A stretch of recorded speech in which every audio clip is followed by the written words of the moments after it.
Morning, guys. Mike from Pattern Traders. It's February 13th on a Tuesday. Update on BTC. So usually what takes place, I'm going to go over the basics because I made a lot of videos in the past about this fair value gap being filled. The imbalance, what usually happens when you go back up and you retest the imbalance, this is your imbalance, right, that took place on the higher time frame. When you go back up and you retest it offers a rejection. And this rejection offers a higher low, which usually at that point you need to see or I guess assume that we're going to go for the liquidity above this particular wick. Now we did that, but we actually blew off it. So now two things are taking place right now. Okay, you see this map, right? This, if you were bearish, this 50% imbalance would have not been broken. This would have been done something like this, and then you would have created your high time frame div into another move to the top side. But you didn't. You broke above it. So now this turns into significant support. I'm going to give you guys a clean chart so you guys can see what I'm talking about. I'll go over what this means afterwards. So the imbalance was this particular candle over here. Now when you flip an imbalance from bear to bull, it acts like significant support. It's one of the highest probability plays that you have in a trading model, right? So now this officially becomes support on the higher time frame. Forget about lower time frame. Strictly talking about higher time frame right now. When we get a move back down here, see if we do something like this. We come back down here. This particular area is going to offer a significant move back up to the top side. Now, is it going to be a lower high, right, and come back down to make another lower low to fill up this particular empty price action down here?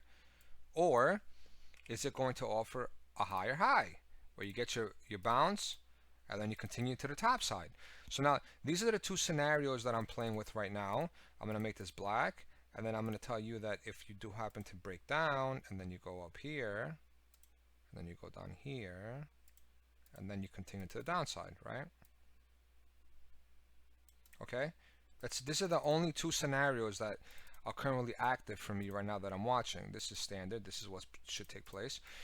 Either black or blue. Now, what am I looking at from a higher time frame perspective in a case we do happen to actually get above this particular level? Well, let's go on to the weekly so you guys can see exactly how the weekly looks like to me. Now, personally speaking, the weekly is very, very bullish. We broke out monster candle to the top side, right? This is a monster weekly candle to the top side. But two things are taking place right now. I'm going to call it from now so you guys can have a lot of time to be able to adjust to it. If this weekly closes like an SFP, which likelihood it will, right? And I hope I'm wrong, but likelihood this is going to close like an SFP this week. Price should slowly start chopping around and grinding and coming back and doing something like this, and coming back down here to retest this $43,000-$44,000 range, around there. Ideally, you want to see a wick and a close above 45,000 because that's where the daily is. The daily should be around 44.7. 44.7 is where the daily is. So you get a close around 44, 45 on the daily, you're content. Otherwise, overall, if this ends up being a deviation on a daily time frame where this actually deviates the high, you're going to have to fill out this whole price action. You literally fill out the whole thing and come all the way back down to its origin, which is going to be between $44,000 and $45,000. Now, what happens, that is the most likely probable scenario that I'm seeing right now across the board when it comes to BTC. My goal is that when BTC does this next dump, whenever it does it in the next couple of days or in a week or so, I will load up on altcoins. I will discuss that in a separate video because I think that ETH has to catch a bid and catch up. ETH hasn't done anything yet, guys. It didn't even take the highs. It hasn't done anything at all. So ideally, you want BTC to dump, wash everybody out, bid on the altcoins, and then run with the altcoins in Ethereum back up to $3,000 or $3,200. Now, $2,700 on Ethereum is a significant level. I'm not going to lie, it is. 27 is a pretty serious level up here, right? It's a 3-day bearish block, but it doesn't necessarily mean just because it's a bearish block, bearish order block, that we're going to stop there, only because there wasn't any serious liquidity over here. So where's the deviation that took place? This is your deviation and this is your liquidity. So when you have a deviation right at the area of, hold on, I'll show you. Right at the area of rejection, which is going to be your bearish order block, at the end of the day, when you do happen to come up here and retest this area, you're looking at significant rejections. You're looking at significant sell pressure up here. So I personally think Ethereum will slowly grind up to roughly about $3,100 to $3,200 before we see a major market cross wide, full-blown local top correction taking place. That's how I'm going to play it. Right or wrong, that's what I'm going to play. I'm going to adjust week by week as I see price action unfold itself. Now, I personally think with a BTC candle as such, we are significantly bullish, man. This is a monster candle, and you don't want to fade a monster candle like this. But if you're looking at the higher time frame and you say, hey Mike, what took place that should signify me an alert that we are officially in bear territory? Well, you're retesting a 2-week bearish order block, right? And then this is your mitigation block that got flipped. See this red candle? This is your mitigation block that got flipped. So anything in this particular yellow box between $57,000 and $48,000 to me on the higher time frame is a rejection. There's sell pressure here, man. There's supply here. So whether we go a little bit higher, it's going to eventually come back down. Anywhere that we go up in this particular box, personally speaking, will offer a rejection for us to go back down. So how am I playing this? I told you, right? What I'm waiting for right now in the weekly time frame. I need to see if this is going to be an SFP. If this ends up being an SFP, then I'm not going to add anything until we get to at least $44,000 or $45,000. I'll buy new altcoins and I'm going to ride them back up to all new highs. Like for example, look at DOT. I made it clear DOT has liquidity, has not been taken. I've been adding DOT. My portfolio right now is probably DOT is probably my third biggest holding. And I have no ties to it. I think it's a shit coin, but I keep adding every single time I get a red candle, only because I want to target this particular area over here, right? So anywhere, as long as my average is anywhere under this box, I'm content. I've been adding until we get to this particular area, and then I'm going to unload. I'm going to unload once we get up here. And then if we do happen to get another move to the downside on DOT, say we do happen, go to the daily so I can show you, or 2-day. Yeah, no, I think the daily would be, 2-day works too much. The daily should be, there we go. See, we do happen to do something like this. You know what kind of opportunity we're going to get if we end up loading DOT in the 5s for a move back up here? Do the math. That's an easy 70% move. Where can you make 70%? And we're talking about, as an investor standpoint, if I go put my money in the bank, I'm only going to make 5% in the bank for a whole year.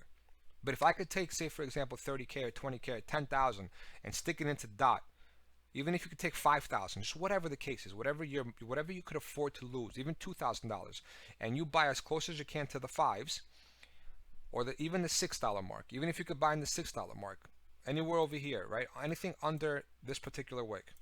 The move to the top side is going to be between 60 and 70%. We know for a fact you're not going to end up doing anything with these particular highs being so clean. Main target will be this order block up here. So this is going to be my safe haven type of investment, right? I'm personally just keep buying DOT until we get to at least 9.5 or 9.7, and ideally what you want to see is the upper order block being taken, which is going to be in this area over here. Just basically this wick, this $10 wick, right? And then anything in this area, in this box, I'm going to highlight it red so you guys can see. Anything in this yellow box, rather, is a sell. It's all sells. You basically want to get out of DOT at this point over here. So that's how I'm playing, guys, this upcoming local run. I think that we're potentially coming to a close distributive area. I think BTC is still technically very bullish. That was a monster bullish weekly candle. And let me get rid of all this. And there we go. No, I need the wick. Okay. And then there was, what was it? 3 week had it, right? With the FVG. There we go. And then any move by some miracle back up to 57.8, be careful, guys, because when you have a fair value gap under an order block, when you have this particular fair value gap right here, right under an order block, it's very bearish, guys. A lot of sell pressure here. So even if we do happen to do something like this, be very careful, because this is going to collapse us to the downside. I want to leave you guys with one more tip so you guys can know what I'm looking at. On a monthly basis, if you open up the fair value gap indicator, I'm going to only highlight the equilibriums of all the monthly FEGs, right? Boom. Look at where the wicks stop, guys. Look at where the wicks stop. Okay? Now let's get rid of this. Look at that. I highlighted every single monthly equilibrium there is that potentially made a move to the top side. So this was the local bottom, this was the higher low, and now we are officially at the area on the bearish side of the monthly equilibrium. So guys, be very careful with where we are. I'm not telling you that we're bearish because that was a monster weekly candle, but if this turns into an SFP on the weekly, guys, be very, very careful. On the flip side, look at the way it looks, guys. Look at how it looks.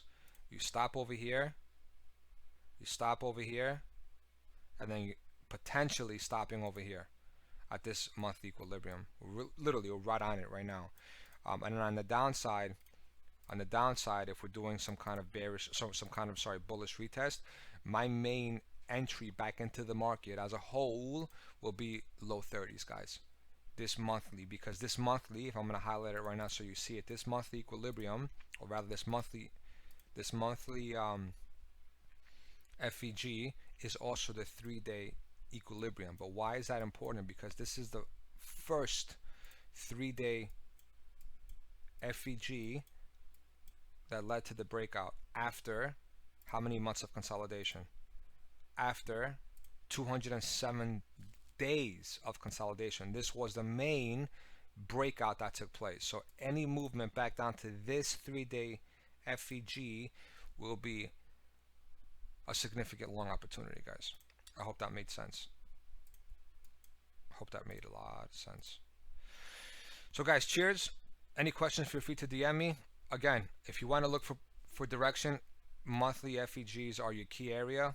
You always want to target the FEGs in the monthly time frame. They're going to be bearish or bullish. Now we're currently at a bearish FEG. And then when it comes to the oscillators, just to get an idea of what I'm looking at, we are potentially making, I know we're potentially making a bearish over under, but let's see. We still got a little bit of time. Daily? Yeah, we still got a little bit of time. We still got a little bit of time. Yeah. The 2-day and 3-day still have time right here. Otherwise, from the higher time frame to 2-week, the monthly, everything still looks good, guys. We're still looking good. Don't forget, as long as this keeps trending up, we're good. I'm not worried about that long term, like over a year. Guys, cheers. Trade safe. Any questions, feel free to DM me. Enjoy your day, guys.